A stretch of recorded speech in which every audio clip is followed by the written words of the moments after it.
Frank Miller rubbed his tired eyes as he stared at the monitor. Another long shift aboard the ISS Frontier was almost over. Earth hung below them, a blue marble against the blackness of space. Humanity had come far by 2087. Thriving colonies on Mars, a permanent moon base, and plans to venture beyond. "Commander Miller, I'm picking up something strange," Lisa Taylor said, her voice cutting through the quiet hum of the station. Frank moved to her station, leaning over her shoulder. "What is it?" "A signal, not one of ours." Her fingers moved across the touchscreen. "It's not following any known pattern." "Could be interference," he suggested, but he didn't believe it. The signal was too regular, too deliberate. "No, sir. This is directed at us." Lisa looked up at him, excitement and fear mingling in her eyes. I think someone's trying to talk to us." Within hours, the news spread across Earth and its colonies. Humanity held its collective breath as scientists worked to decode the message. When they finally did, it was simple. Coordinates for a meeting point just beyond the moon's orbit. The United Nations Space Council debated for days before reaching a decision. They would send a delegation led by Dr. Alan Wright, Earth's foremost xenobiologist. "We can't miss this opportunity," Alan told his team as they prepared their ship. "First contact. Everything we've ever worked for." The meeting happened 2 weeks later. The alien vessel appeared silently, a sleek structure that seemed to absorb light rather than reflect it.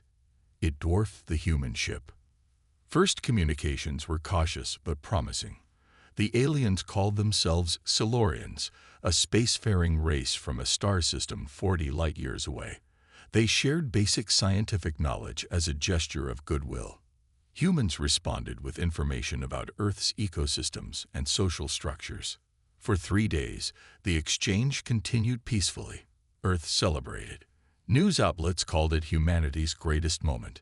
Children drew pictures of their new alien friends. On the 4th day, everything changed. Alan was collecting samples when the first blast hit orbital station Europa. The explosion was visible from their position, a bright flash, then debris scattering into space. Before anyone could react, 2 more stations erupted in flames. "What's happening?" someone shouted over the comms. The Silurian ship's outer hull shifted, revealing weapon ports. Their communication screen displayed a single message before cutting off. "Your resources are now ours. Get us out of here." Alan yelled as their own ship rocked from a near miss. The captain didn't need to be told twice. The engines roared to life as they fled toward Earth. Behind them, the Silurian vessel launched smaller craft heading toward the planet. Earth's defense systems weren't extensive.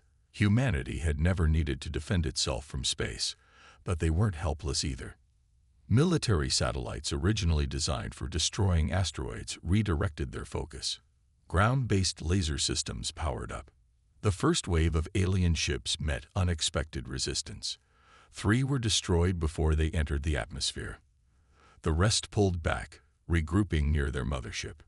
In the chaos, Alan's vessel made it back to Earth with critical data from their exchanges, information that would later prove vital to understanding their new enemy. The Silurians hadn't expected resistance. After a brief but intense exchange of fire with Earth's hastily organized defenses, they retreated to the edges of the solar system. The attack left 219 dead, 3 orbital stations destroyed, and humanity forever changed. "They'll be back," Frank Miller said during the emergency UN meeting that followed. The commander had been called back to Earth to share what he had witnessed. And next time, they'll come prepared. Lisa Taylor, now heading the newly formed Alien Communication Division, nodded grimly. "The signal data suggests they're calling for reinforcements." The Secretary General surveyed the room, faces gray with shock and determination. "Then we'll be prepared too. As of today, Earth is at war." Across the planet, industries shifted to military production.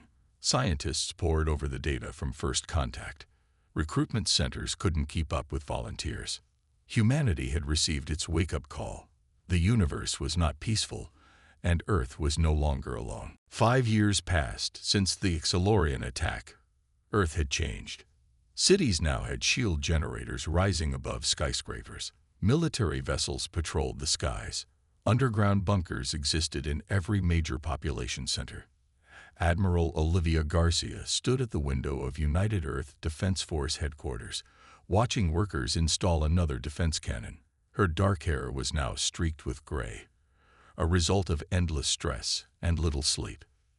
"The Chinese delegation has arrived, Admiral," her assistant said. Olivia nodded. "Show them to the council chamber." "Are the others here?" "Yes, just waiting on you." The formation of the UEDF had been humanity's greatest achievement minus 194 nations, setting aside centuries of differences to face a common threat. Now their representatives sat around a massive table, faces grim and determined. "Our deep space monitoring stations detected movement," Olivia announced once pleasantries were over. "The Xilorians haven't returned, but something else is happening out there." She nodded to Intelligence Officer Nathan Burke, who stood and activated the holographic display. "We've been intercepting transmissions," Nathan explained, his voice steady despite the weight of his news. "They're not directed at us. They're going outward, toward at least 6 different star systems."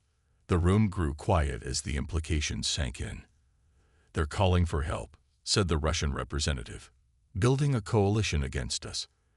"That's our assessment," Nathan confirmed. "We believe the Xilorians are part of a larger network of species. They expected an easy conquest and were embarrassed by our resistance." Jack Collins, the engineer responsible for Earth's new shield technology, leaned forward. "Then we need to accelerate production. My team has improved energy efficiency by 40% since last quarter." Around the table, other reports followed. Patricia Wilson had discovered a weakness in recovered alien materials. They degraded quickly under specific radiation frequencies. The lunar base was operational and hidden from detection. Mars Colony had established underground manufacturing facilities. "We are making progress," Olivia said when the reports concluded. "But time is not on our side." She brought up new images on the display. Construction sites across Earth, the Moon, and Mars.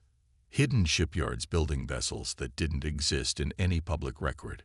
Training facilities where soldiers learned to use exoskeletons and new weapons.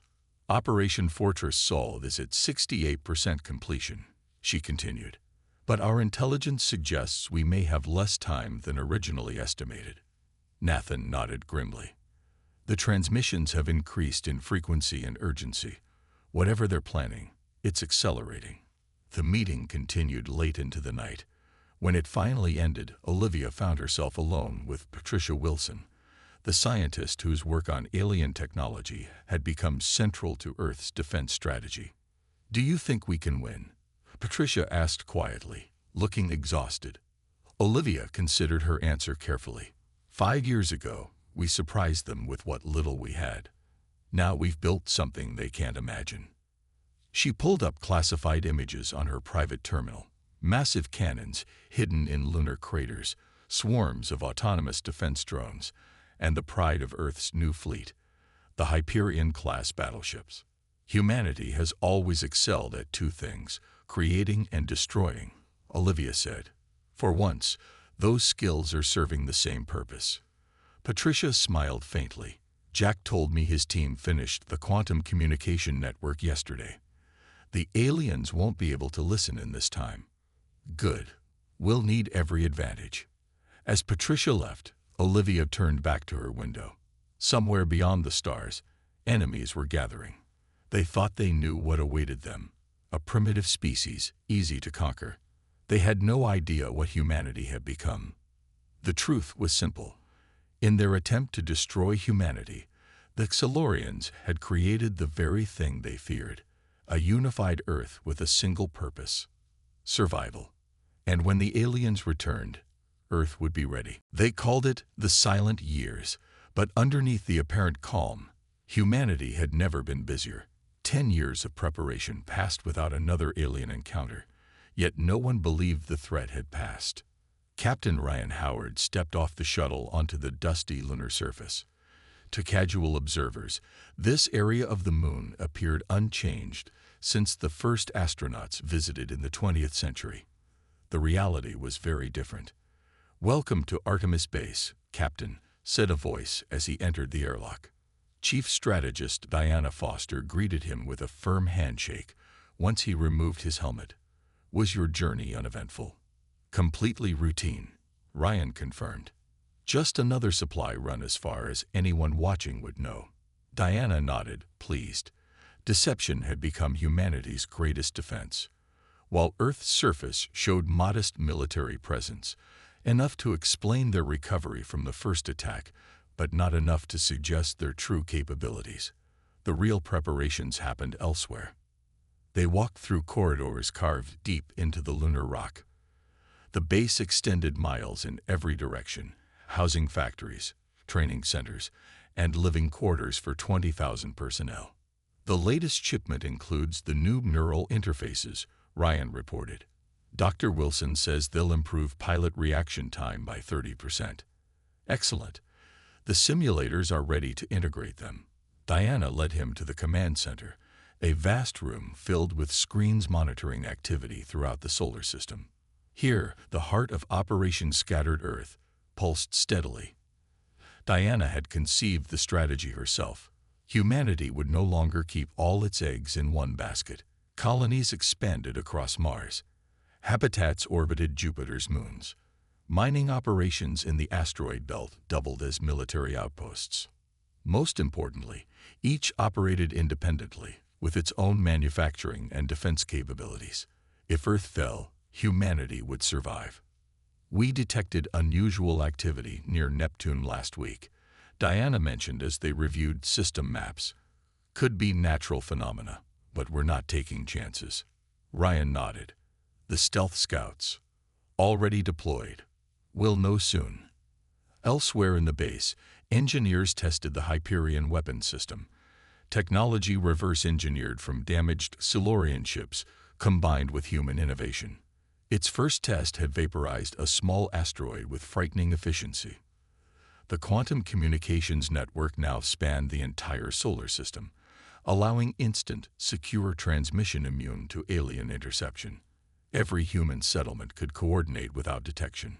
Diana pulled up footage from Mars, where the biomechanical enhancement program had produced its first generation of augmented soldiers.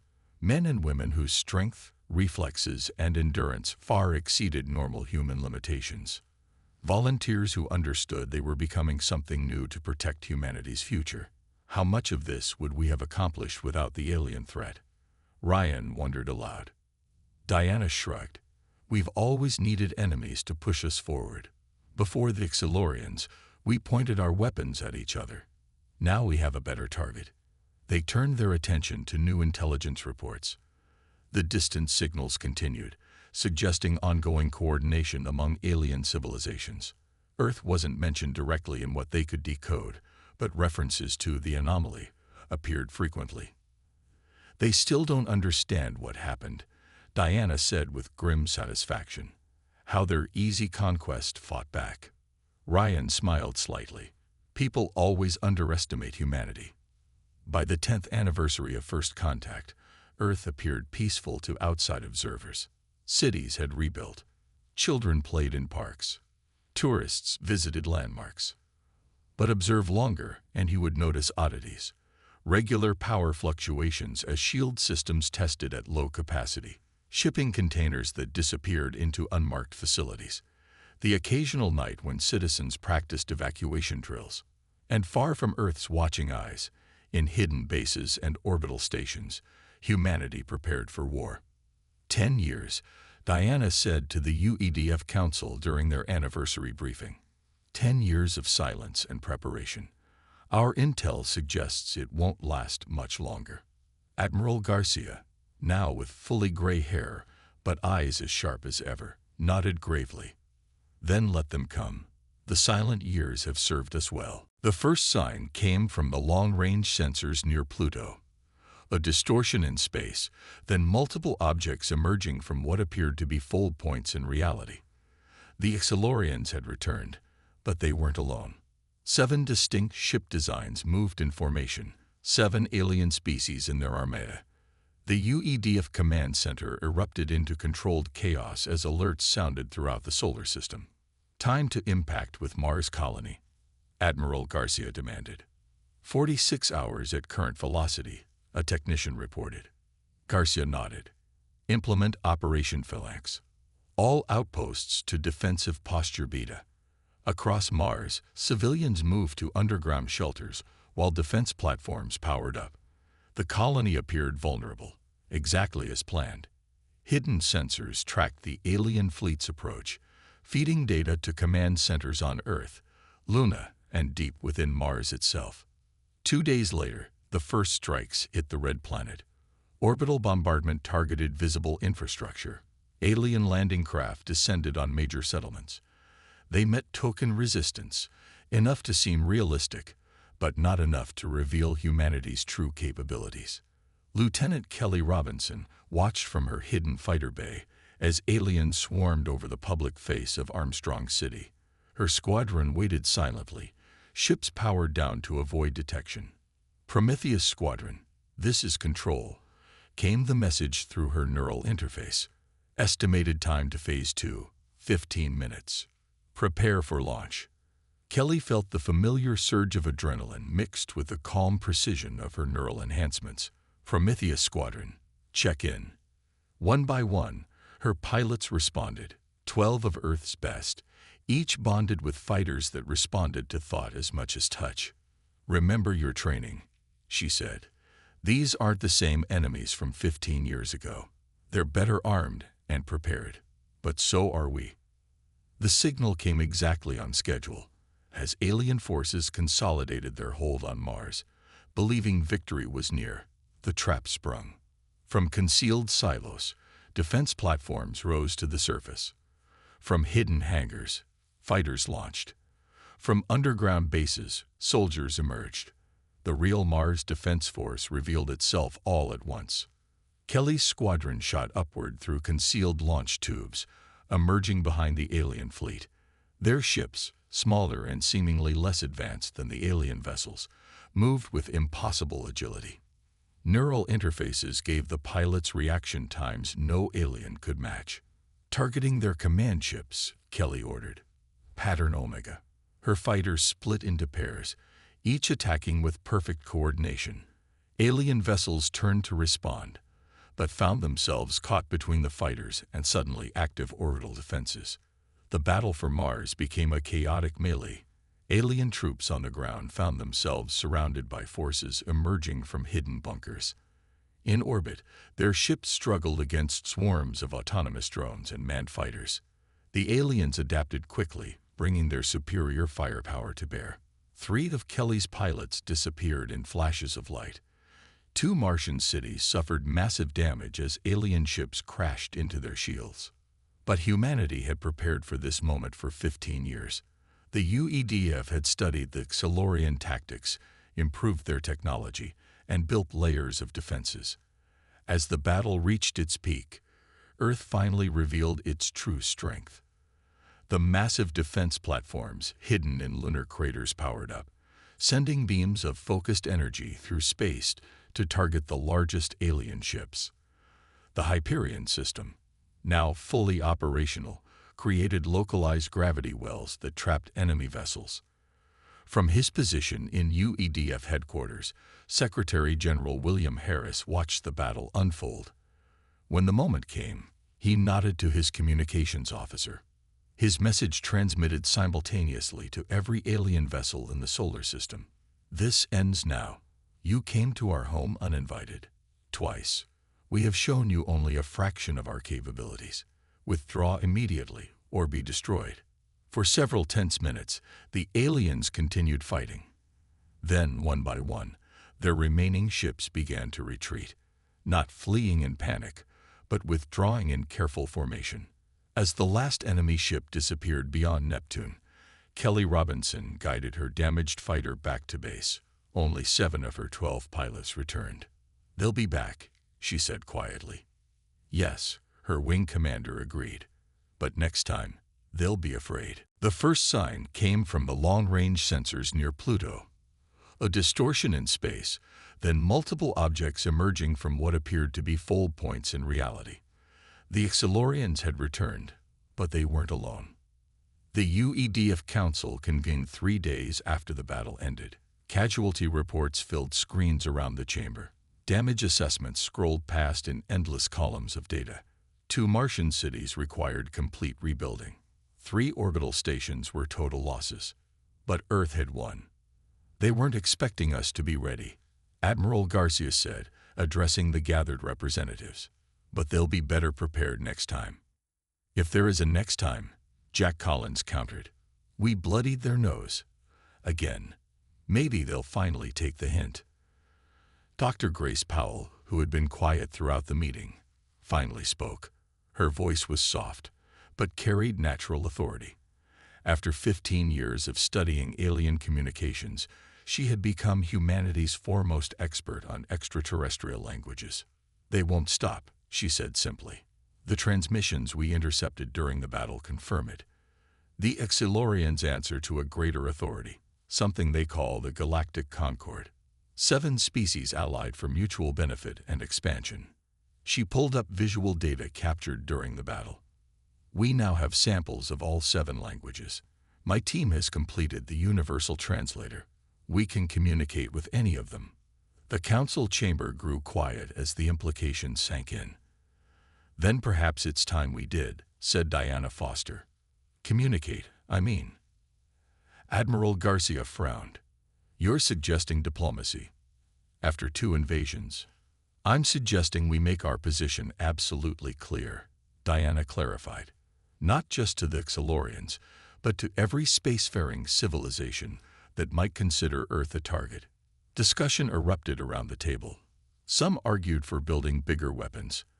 Others suggested constructing generation ships to escape the solar system entirely. The debate continued for hours until Secretary General Harris raised his hand for silence.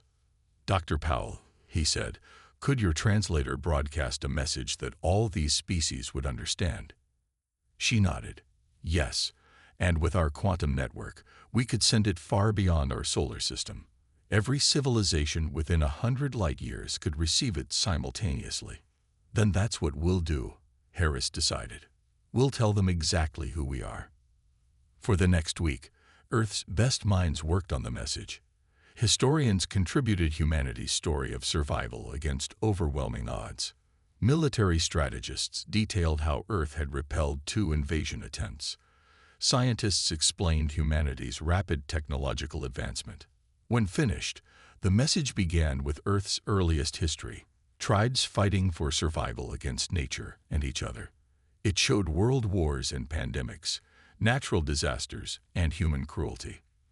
But it also showed how humans rebuilt after each catastrophe, how they learned and adapted.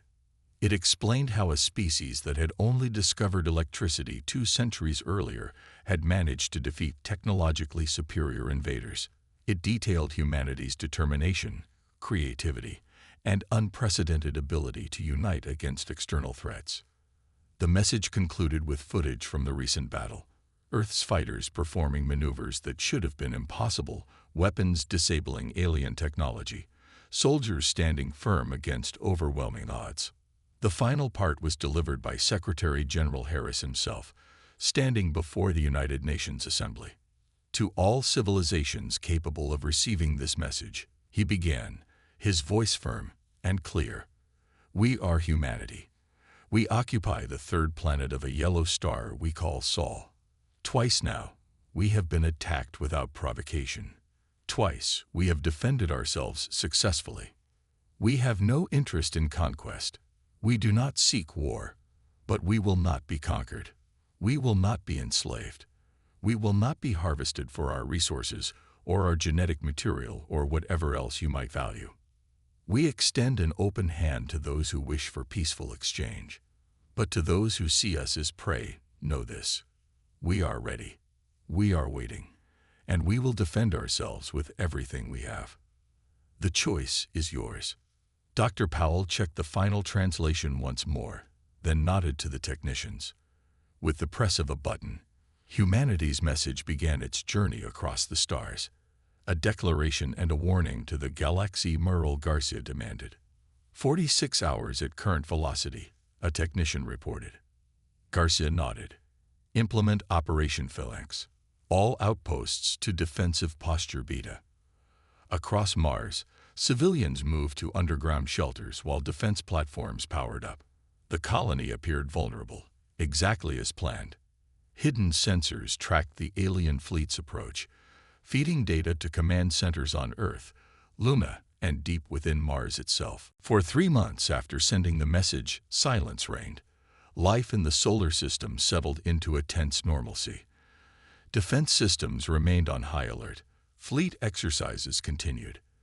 The UEDF Council met weekly to review security reports.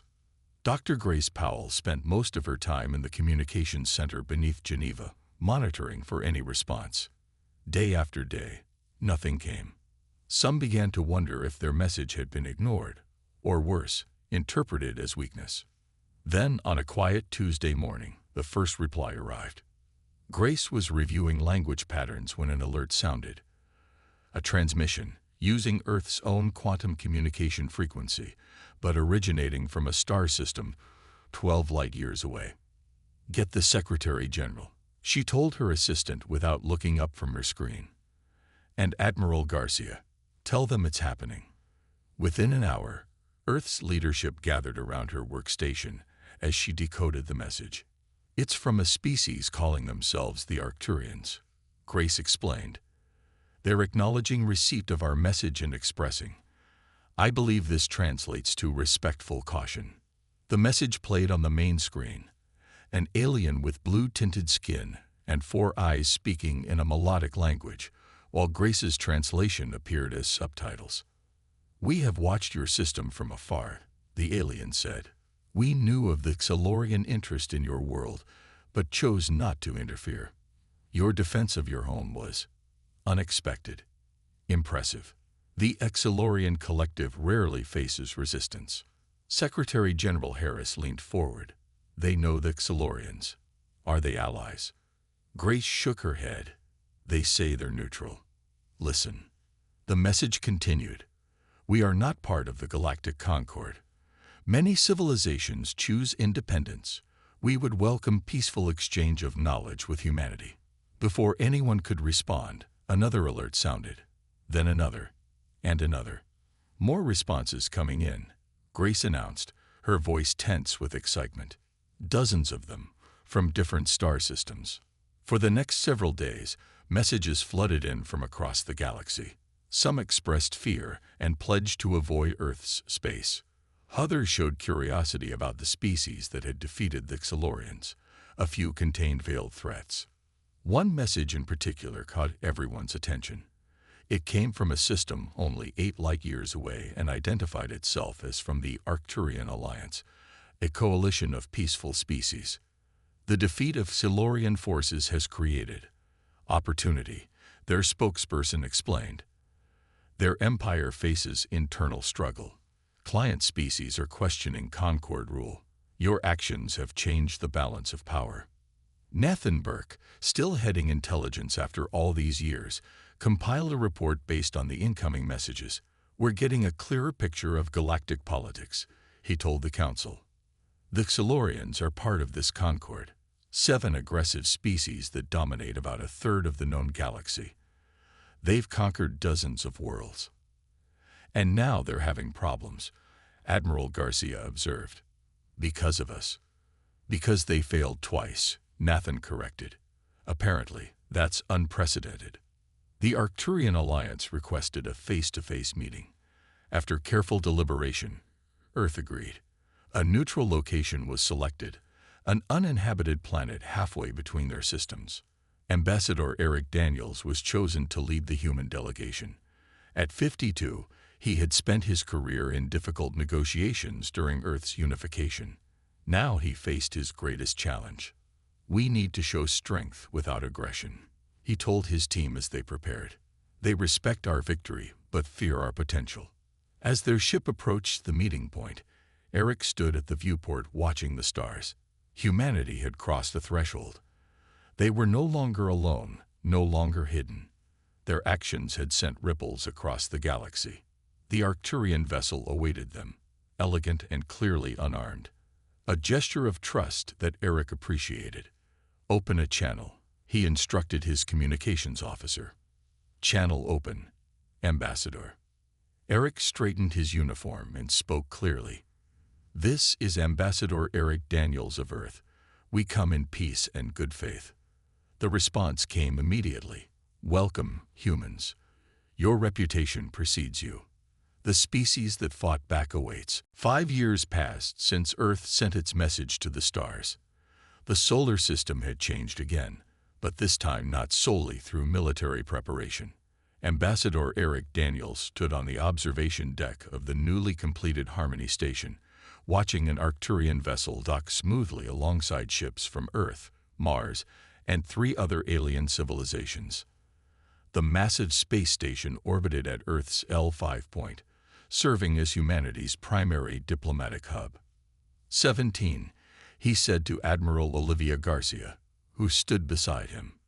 She raised an eyebrow. 17 what? 17 alien civilizations now have formal relations with Earth, Eric explained. When I was a boy, we wondered if we were alone in the universe. Now I spend my days negotiating trade agreements with beings from other stars. Olivia smiled faintly. Her uniform still bore the marks of UEDF leadership, but these days she spent more time in diplomatic meetings than military briefings.